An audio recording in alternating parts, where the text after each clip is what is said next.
এমন একটা পরিস্থিতিতে দেখেন সৌদি আরবের যেহেতু ঘাঁটিগুলি ব্যবহার হয়েছে, এখন সেখানে হামলা তীব্র করছে ইরান। এখন সৌদি আরব খালি করে আমেরিকানদেরকে বলা হচ্ছে যে তাড়াতাড়ি বাণিজ্যিক ফ্লাইটে চলে যাও। দুঃখজনক হচ্ছে যে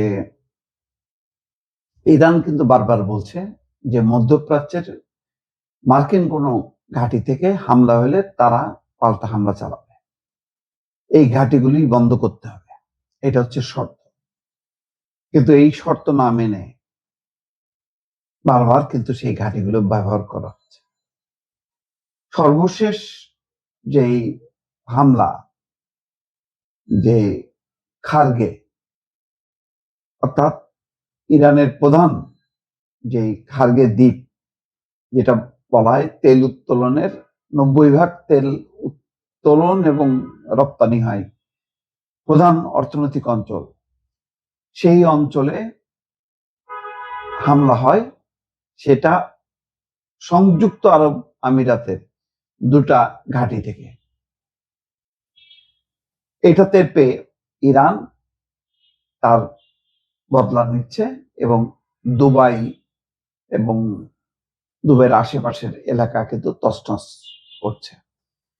তীব্র হামলা করেছে ইরান এবং সেখানে বিস্ফোরণ হয়েছে। কালো ধোঁয়ায় দুবাইয়ের আকাশ আচ্ছন্ন হয়ে গেছে। এখানে খবরে বলা হচ্ছে ইরানের তেলের প্রধান ঘাঁটি খার্গ আইল্যান্ডে হামলা চালানোর জন্য আমেরিকা ব্যবহার করেছিল সংযুক্ত আরব আমিরাতের দুটি ঘাঁটি। এমনটাই দাবি করেছে ইরানের পররাষ্ট্রমন্ত্রী আব্বাস আরাকচি। তারপর থেকে পশ্চিম এশিয়ার এই দেশটিতে হামলার ঝাঁজ বাড়িয়ে দিয়েছে তেহরান। রবিবারও দুবাইতে একাধিক হামলা হয়েছে। তীব্র বিস্ফোরণের শব্দ শোনা গেছে দুবাই মেরিনা এবং আল সুফি সংলগ্ন এলাকায়। সংযুক্ত আরব আমিরাতের ফুজাইরা তেল টার্মিনালেও রোববার হামলা চালিয়েছে ইরান। সেখানে তেল তোলার কাজ থমকে গেছে। ফুজাইরা কেন্দ্রে হামলার কারণে আগুন ধরে যায়। ঘটনাস্থল থেকে পুরো কালো ধোঁয়ার কুণ্ডুলি আকাশে উঠতে দেখা গেছে। স্থানীয় সংবাদ মাধ্যমের দাবি, এর ফলে জর্ডানের এক নাগরিক আহত হয়েছে। এখন পর্যন্ত আর কোনো হতাহতের খবর নেই। শনিবার দুবাইতে হামলা হয়। শহরের মধ্যভাগ থেকে বিস্ফোরণের শব্দ শোনা যায় একাধিকবার। যুদ্ধ শুরুর পর থেকে এখন পর্যন্ত সংযুক্ত আরব আমিরাতের নিশানা করে 1800-র বেশি ড্রোন এবং ক্ষেপণাস্ত্র ছুড়েছে ইরান। এর মধ্যে 1600টি ড্রোন, 294টি ব্যালিস্টিক ক্ষেপণাস্ত্র এবং 15টি ক্রুজ ক্ষেপণাস্ত্র। পশ্চিম এশিয়ার আর কোনো দেশে এত হামলা হয়নি।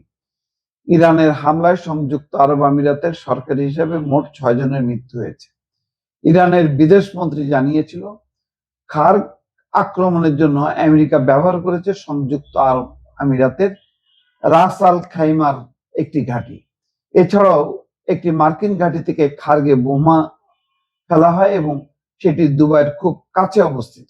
আমেরিকার এই পদক্ষেপকে বিপজ্জনক বলে উল্লেখ করেছে আরাকচি।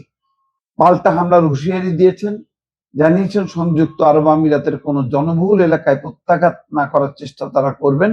ইরানের এই দাবি প্রসঙ্গে সংবাদ সংস্থা এপি আমেরিকার সেন্ট্রাল কমান্ড বাহিনীর প্রতিক্রিয়া জানতে চেয়েছিল, কিন্তু তারা কোনো মন্তব্য করেনি। তার মানে যতক্ষণ পর্যন্ত মধ্যপ্রাচ্যের মার্কিন ঘাঁটিগুলো ব্যবহার হবে ইরানের বিরুদ্ধে, ইরান কিন্তু প্রতিবেশী কাউকে ছাড় দেবে না। ফলে এমন একটা পরিস্থিতিতে দেখেন সৌদি আরবের যেহেতু ঘাঁটিগুলি ব্যবহার হয়েছে, এখন সেখানে হামলা তীব্র করছে ইরান। এখন সৌদি আরব খালি করে আমেরিকানদেরকে বলা হচ্ছে যে তাড়াতাড়ি বাণিজ্যিক ফ্লাইটে চলে যাও। এই হচ্ছে দর্শক পরিস্থিতি। তার মানে মধ্যপ্রাচ্যের এই যুদ্ধ কিভাবে বিস্তারিত হচ্ছে এবং সর্বগ্রাসী রূপ নিচ্ছে।